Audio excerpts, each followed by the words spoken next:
ठंड की छुट्टियां चल रही थी और एक बार मेरे पेरेंट्स किसी काम से बाहर गए हुए थे। मैं घर पर एकदम अकेला था। मेरा घर थोड़ा सुनसान जगह पर था, वहां यूजली कोई आता जाता नहीं था। मैं ऐसे ही बैठकर किताब पढ़ रहा था जब किसी ने डोरबेल बजाई। मैंने कोई जवाब नहीं दिया क्योंकि नॉर्मली उस समय कोई घर पर नहीं आता जाता। अगर मेरी फैमिली होती तो वो खुद ही दरवाजा खोलकर अंदर आ जाती। फिर दूसरी बार भी घंटी बजी, लेकिन मैंने ध्यान नहीं दिया। पर तीसरी बार जब वापस मुझे डोरबेल सुनाई दी तो मुझे थोड़ा शक हुआ, क्योंकि जो मेरा घर है वो चारों तरफ से बंद है, तो बेसिकली बाहर देखने का कोई भी जरिया नहीं है। अगर स्टोर रूम से जाकर ना देखा जाए तो इसका मतलब बाहर से भी कोई पता नहीं कर सकता कि हम अंदर हैं या नहीं, जब तक हम बहुत जोरों से शोर न मचा रहे हो। जब तीसरी बेल बजी तो मैं दरवाजे के पीछे जाकर खड़ा हो गया।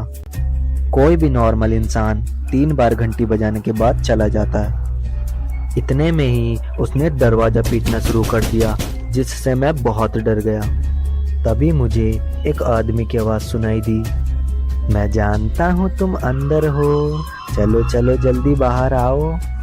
उसकी आवाज सुनकर मेरा दिल जोरों से धड़कने लगा और मैं यही सोचा जा रहा था कि उस आदमी को कैसे पता चला कि मैं अंदर हूँ। फिर मैंने बड़ी हिम्मत करके दरवाज़ा खोला तो वहाँ कोई नहीं था। फिर मैंने उसके बाद मॉम डैड को कॉल किया और उनसे पूछा क्या कोई घर आने वाला था। उन्होंने मना किया कि नहीं, कोई भी घर नहीं आने वाला था। मैंने कुछ देर तक उस आदमी के बारे में सोचा, लेकिन फिर मैं वापस किताब पढ़ने लगा।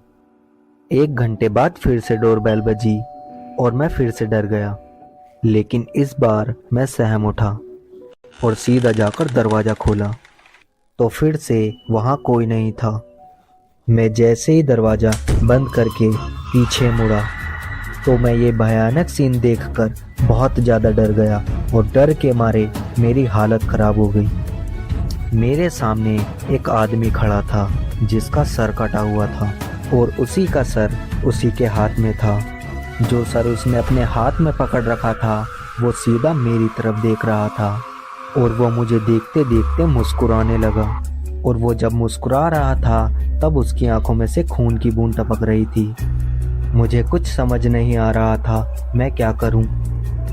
फिर वो धीरे धीरे मेरे पास आ रहा था। फिर मैं भागते भागते सीधा अपने कमरे में चला गया और कमरे में जाकर एकदम चुपचाप बैठ गया।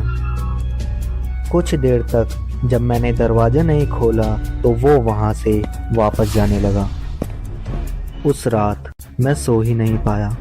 इनफैक्ट मुझे काफ़ी रातों तक ऐसा ही लगता रहा जैसे वो मेरे दरवाजे के पास ही खड़ा हो। मुझे आज तक नहीं पता लगा कि वो आदमी कौन था और यहाँ क्यों आया था। अगर आपको कहानी अच्छी लगे तो प्लीज़ हमारे चैनल को सब्सक्राइब करें और हमारे फेसबुक पेज को भी फॉलो करें, लिंक इन द डिस्क्रिप्शन। और देखते रहिए दिल दहला देने वाली घटना।